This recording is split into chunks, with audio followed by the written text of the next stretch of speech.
Hey everyone, today we will go through a really interesting topic, and that's how at Kinetyca we use feedback from client to optimize our own service. It's really common, when you work with someone in general, other agencies, but could be other type of businesses, even like own internal collaborators. That whenever you give a feedback, a specific feedback, that feedback just stays as an opinion. That feedback just stays like as is, but it's not really implemented in the strategy, not really implemented in action.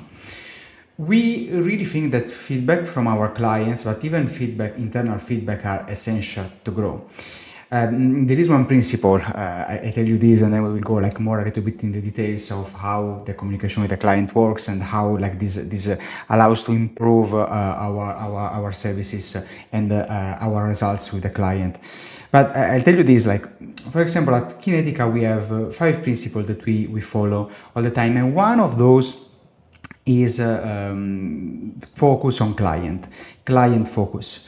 So we always listen to our clients. Whenever we receive an improvement feedback, of course we strengthen on what works. So whatever is positive, whatever we see it's working, we keep doing it.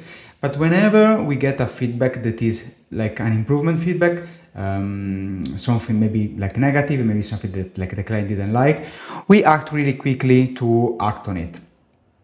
And that's something that we do even at an internal level. Whenever we work with our team, we even have like a feedback session where everyone from the team can exchange feedback to each other, strengthen the areas of improvement regardless of the role.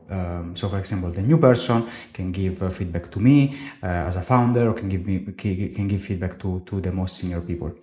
And it's the same approach that we use with clients nowadays.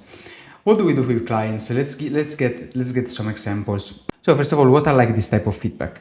Let's start from the objective feedback. Let's start from a feedback that is the feedback that we got from the campaign, and that's procedural. At the beginning, when we launch, we test very different templates, very different value proposition. We have both tests that are like more templated and tests that are like more with AI. We have different structures and different type of messaging, and that's pretty objective. Whenever like a reply comes, if it's an interested reply, well, that's hard.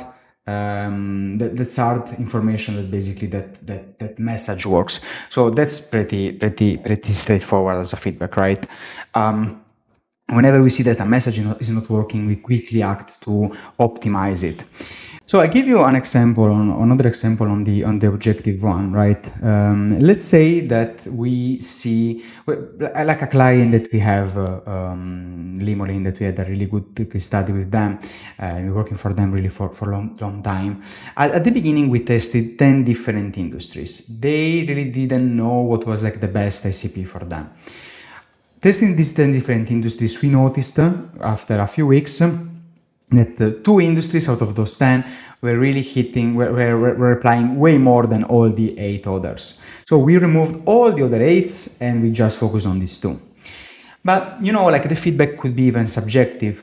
Usually, whenever we work on LinkedIn, we always start with a strategy that is like stronger, more direct, more let's say value proposition oriented, and one that is more indirect, so more used to find out what is like the value proposition, what is the messaging, maybe like really soft call to action, like would you like to give me an opinion, what's your feedback, stuff like that. And like when we start with LinkedIn with these 2 strategy, like usually like the indirect tends at the beginning to give more replies, and that's good because like at the beginning we need to understand even what the market wants. Then we can decide if like this strategy makes sense in the future, or like if to go only with the direct one.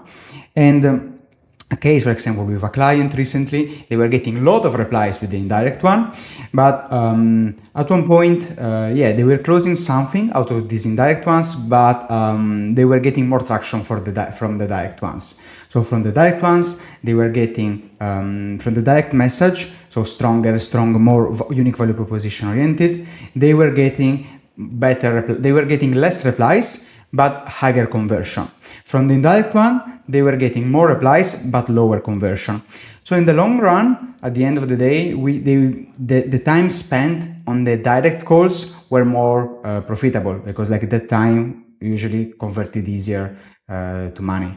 So we just stopped the indirect one and we went with the direct one. That's another example. And you know, like the more really we work together with a client, we notice that, for example, the clients that we work with for long time, 1 year and a half, 6 months even, like you're able to optimize in a way that is very difficult when you're working for a short time. In the short term, it's very important that, you know, we get the basics, we get the main systems in place and we get it running and getting results, generating results. But in the long run, we have like the chance to really see nuances and understanding things that like in the short term are very difficult to see. Let's say, for example, so there is the tendency to at one point think, okay, it might make sense to bring the system in-house. And look, at one point it really, it kind of might make sense as well, you know, like if you have really a strong team that is extremely technical in go-to-market, that if you don't have that, I really see the value of like the long time optimization. I give you an example of a client that is working with us for almost 2 years now.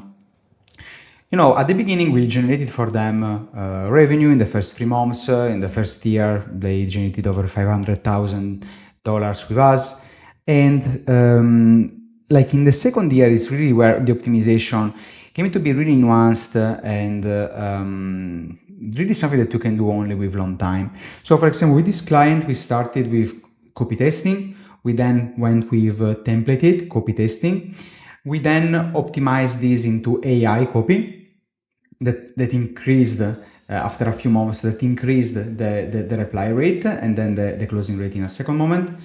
We then optimized the cost of the tables. So when we started at the beginning, for example, the tables in clay that we built for them were extremely complex. But because like 2 years ago, we couldn't do what we can do now, 2 years later. And the optimization after more than 1 year was like really keeping up with the changes, keeping up with the updates, reducing their cost per table, reducing their cost in AI, unifying instead than having multiple clay tables. And you know, this is very important, because the more like you go, the more you unify, the less cost you have. But at the beginning we couldn't unify because the technology wasn't there yet. So, you know, like with time, like working together, and you know, this came from a feedback of a client. The client told us, hey, like the costs are really increasing right now. Could we decrease them? And as soon as we got the feedback, we went on, we checked the tables and we were like, yes, like now these things could be done in a different way. Let's decrease them so that let's unify them so that we can scale more. So these are a few examples. I could give you more. The very important thing is optimization can just come from iteration. At the beginning of the work that we usually do with a client, the first goal is to look at the objective numbers and improve from there. Then listening to the client for feedback, for iteration based on what the client knows about their own industry. In the long run, when the campaigns are running, when the costs even are being like decreased, and when the growth is going on, like the goal becomes in a continuous optimization, a continuous update to the latest things, a continue listening to the client to really go towards the real goal that is at the end of the day revenue, supporting increasing revenue, supporting increasing the bottom line, either improving the percentage rate of replies and conversion later, or decreasing cost.